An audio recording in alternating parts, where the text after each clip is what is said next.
దేశవ్యాప్తంగా లోక్సభ స్థానాల పెంపు కోసం నిర్ణయం తీసుకున్న కేంద్రం 131 రాజ్యాంగ సవరణకు రంగం సిద్ధం చేస్తోంది. డీలిమిటేషన్ ప్రక్రియకు సంబంధించిన సర్క్యులర్ను జారీ చేసింది. ఆర్టికల్ 55, ఆర్టికల్ 81ల సవరణకు ప్రతిపాదనలు ఇచ్చింది. ఈ రెండు ఆర్టికల్స్ ను సవరిస్తే లోక్సభలో 543 స్థానాలు 850కి పెరగనున్నాయి. రాష్ట్రాలకు 815, కేంద్ర పాలిత ప్రాంతాలకు 35 లోక్సభ స్థానాలను ప్రతిపాదిస్తూ కేంద్రం లోక్సభ సభ్యులకు సమాచారం అందించింది. ఈ నెల 16 నుంచి 18 వరకు పార్లమెంట్ ప్రత్యేక సమావేశాలు జరగనుండగా ఈ సమావేశాల్లో మహిళా రిజర్వేషన్ బిల్లు, డీలిమిటేషన్ పై చర్చ జరగనుంది. ఈ సమావేశాల్లో డీలిమిటేషన్ బిల్లు ఆమోదం పొందితే నియోజకవర్గాల పునర్విభజనకు లైన్ క్లియర్ కానుంది. రైట్, ఇదే అంశానికి సంబంధించి పూర్తి డీటెయిల్స్ ని మా AP bureau chief Harikishan live లో అందించడానికి సిద్ధంగా ఉన్నారు. హరికిషన్. థ్యాంక్ యూ సువర్ణ. ప్రధానంగా డీలిమిటేషన్ కి సంబంధించి దేశవ్యాప్తంగా పెద్ద ఎత్తున చర్చ సాగుతోంది. మరోవైపు అసెంబ్లీకి సంబంధించినటువంటి నియోజకవర్గాల సంఖ్య కూడా పెరుగుతుందని చెప్పేసి కూడా పెద్ద ఎత్తున ప్రచారం అయితే సాగుతున్నటువంటి నేపథ్యంలో కేంద్రం దానికి పూర్తిగా కూడా పచ్చ జెండా ఊపుతూ ఈ రోజు అయితే ఒక ఇదైతే విడుదల చేసింది.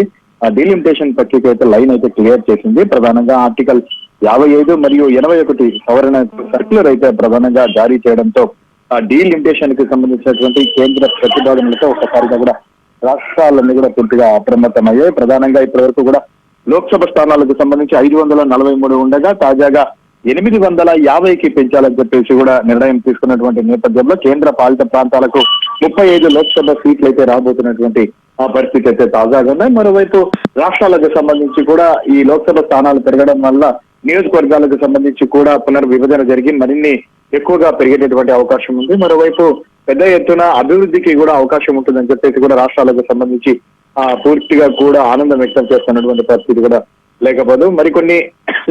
మరికొన్ని రాష్ట్రాలకు సంబంధించి మాత్రము కాస్త అంటే విముఖత వ్యక్తం చేయడం కూడా జరిగింది. అంటే సమగ్రంగా సంపూర్ణంగా పూర్తి స్థాయిలో ఈ నియోజకవర్గాల పునర్విభజన అనేది జరగడం లేదు అని చెప్పేసి కూడా వారు తమ అభిప్రాయాన్ని వెలుబుచ్చడం జరిగింది. అయినప్పటికీ కూడా కేంద్ర ప్రభుత్వం పూర్తి స్థాయిలో దృష్టి సారించింది. గత కొన్ని సంవత్సరాల నుంచి కూడా ఇటు లోక్సభకు సంబంధించి అలాగే అసెంబ్లీకి సంబంధించి అంటే అన్ని రాష్ట్రాలకు సంబంధించినటువంటి అసెంబ్లీ నియోజకవర్గాల సంఖ్య పెరుగుతూ వస్తాయని చెప్పేసి కూడా చాలా వరకు ప్రచారం జరిగినటువంటి నేపథ్యంలో దానికి తెరదించుతూ ఎట్టకేలకు లోక్సభ కేంద్ర ప్రభుత్వం నామినేషన్ నోటిఫికేషన్ విడుదల చేయడంతో ఒక్కసారిగా కూడా అందరూ దీనిపైన కూడా చర్చిస్తున్నటువంటి ఆ పరిస్థితి కూడా లేకపోలేదు. మరోవైపు 16 నుండి 18 వరకు కూడా మహిళా బిల్లుపై ప్రత్యేకంగా సమావేశం కాబోతోంది. ఈ నేపథ్యంలో 3 రోజుల పాటు చర్చ సాగుతున్నటువంటి పరిస్థితుల్లో ఈ లోక్సభకు సంబంధించినటువంటి ఏవైతే నియోజకవర్గాల పునర్విభజన పైన కూడా ఈ చర్చ సాగేటటువంటి అవకాశం ఉంది. ఇక్కడ ఈ బిల్లును ప్రవేశపెట్టేటటువంటి అవకాశం ఉంది. అది